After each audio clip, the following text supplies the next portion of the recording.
kamusta? Tayo nga po yung biyaheng Southern Tagalog ngayon.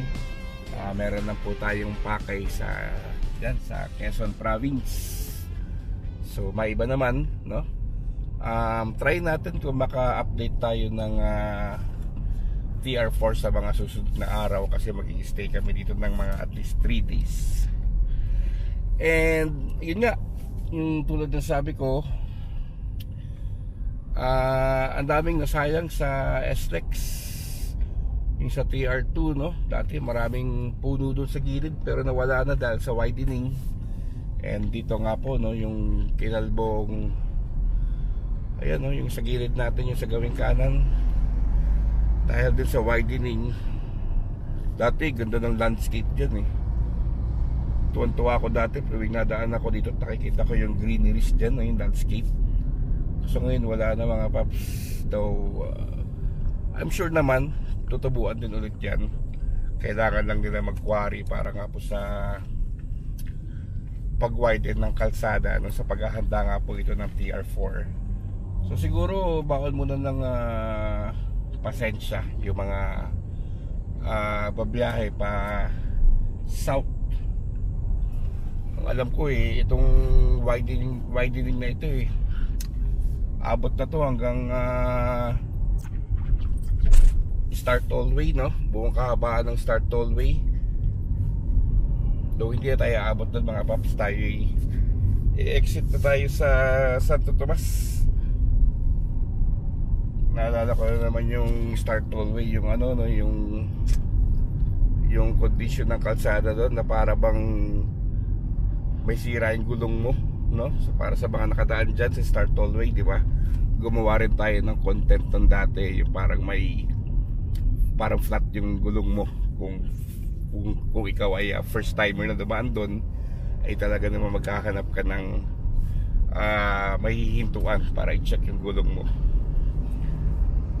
So yun, medyo matagal-tagal tayo hindi naka-ahon ulit dito sa lugar na ito. At yun nga, marami na rin pala talagang na gawa dito eh, oh. So ang lapad dito is parang sasakop siya ng maaaring 4 to 5 lanes pala, no? Dito tayo sa kabilang linya, mga papi.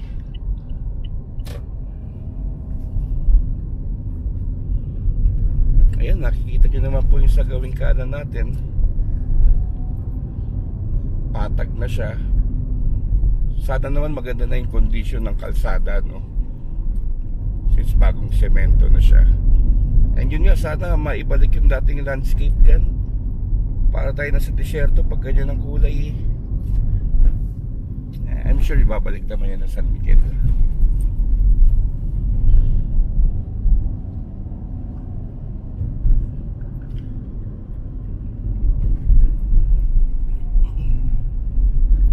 So laki na rin talaga ng nagagawa pala talaga dito. Tagal mga paps bago tayo napadaan ulit dito eh. Ito sa specific area na ito siguro mag-iisang taon na rin. Kasi madalas pag tayo na biyahe sa south, doon na tayo dumadaan sa Calamba exit eh, dahil nga sa traffic.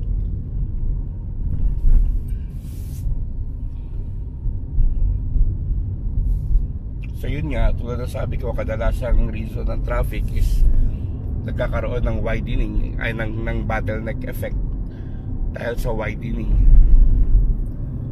May mga bahagyang hindi pa kasi tapos, so kinakailangan lumihis muna ng mga sasakyan ulit pabalik dun sa original na linya. And very confusing, no?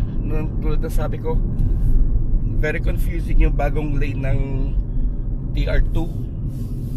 Kasi from yung original na color niya itong espalto, tapos yung bagong semento na maputi, para nag-aalangan ka pumasok doon sa puti para nasanay tayo sa espalto.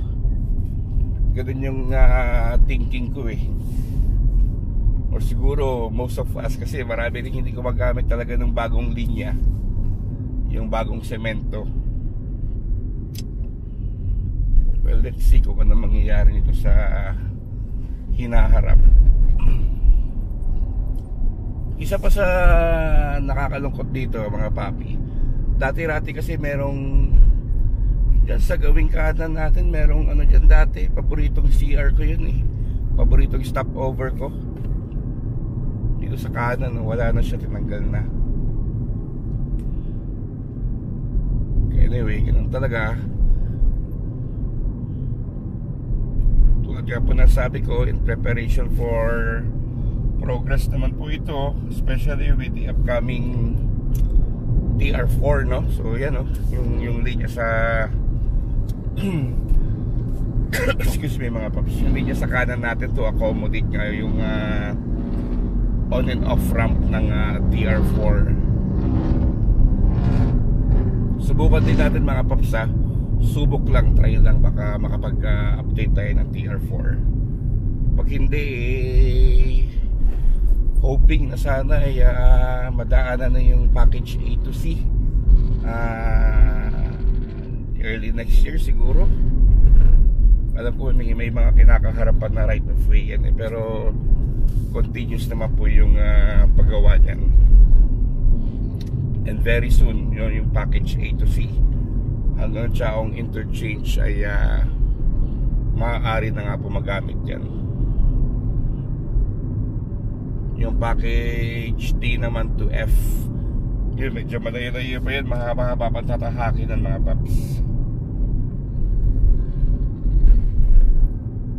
So ito, approaching na tayo sa ano na kung matatawag ba itong interchange bridge, no? Santo Tomas ng TR4.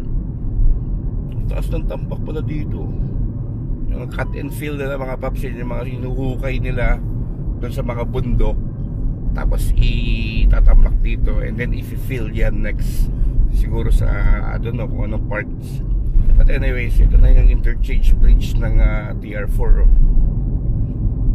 Sa semento na rin. So tayo approaching TR3 Santo Tomas interchange at tayo exit na doon. Hindi na natin muna ipapasold up sa inyo yung project that sa Star Tollway,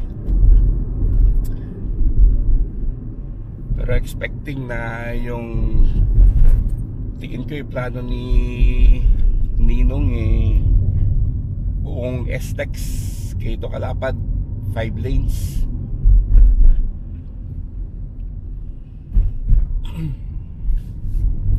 Yun ang assuming na ako mga paps,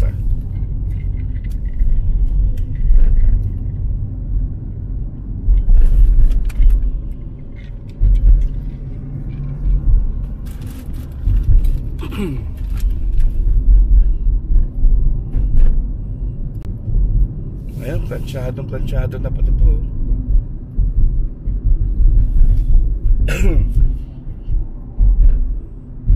Then siguro pag itong itiyatapakan na natin yung gagawin, maaaring isara muna itong bahagi na to at paggamitin na yan sa ayan, yung bagong semento.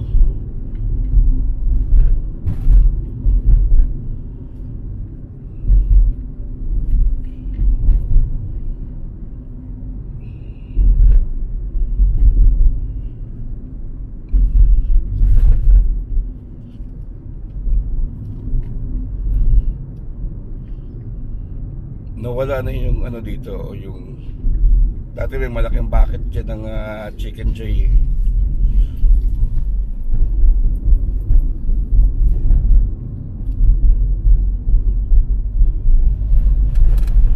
And yung building sa kanan, oops, sorry, parang tinuloy na siya. Ewan ko kita ba sa camera mga paps, pero may building dyan, matagal dyan na bakante. Pero ngayon may kulay na siya, may buhay na.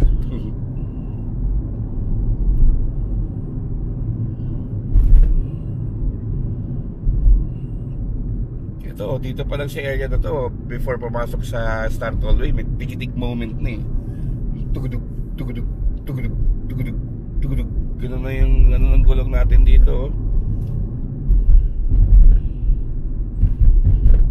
Sana i-rehabilitate to. You know, tugudug, tugudug, tugudug, tugudug.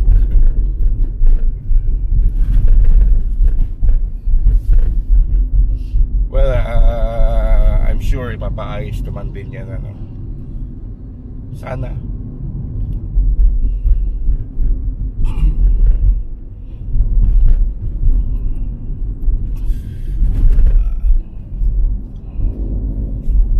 Ang lapad pala talaga ng kilalapad ditong SLEX.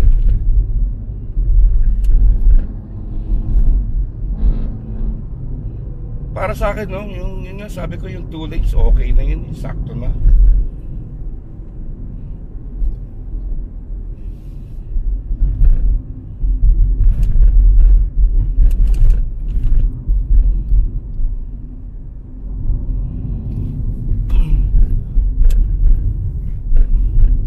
So anyway, yung ating vlog pala ng Calax na yung bridges sa Imus, di ba? Napakita ko sa inyo na kompleto na, no?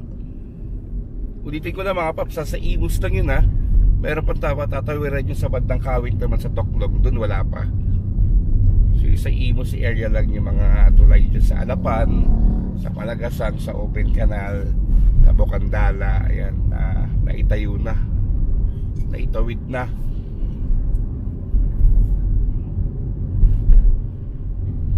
Yung next naman natin yung pageant rebound dito sa SLEX. Well, bihira tayo makapag-update dahil hindi naman po tayo palagi nandito. Hirap naman po kung sasadyain pa natin to every week, no? Meron palang advisory dito na apologizing for the inconvenience dahil nga po sa road widening. Yan, si Star Tollway. Kung kahabaan yan hanggang exit sa Batangas, matitinding gawaan yan. So anyways mga paps, dito na tayo sa ating exit. Siguro from here hanggang sa Chaong ay mga isa-isa kalahating oras ang baybay natin through Maharlika Highway. Ganda sana kung mabuksan na yung bagong diversion road dyan sa ano, no, Alaminos to San Pablo. Sana this year mabuksan din yun, or perhaps early next year.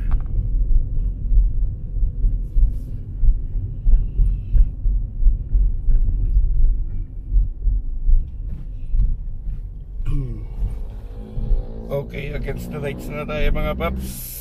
Medyo hindi maganda yung reflection sa camera.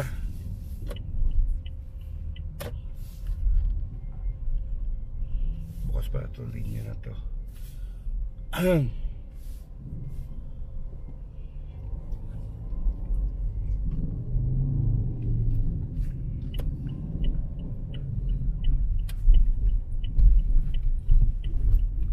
Okay, so hanggang dito na lang po yung ating update mga paps. Ingat po at maraming salamat. So, I think it's time I ought to go.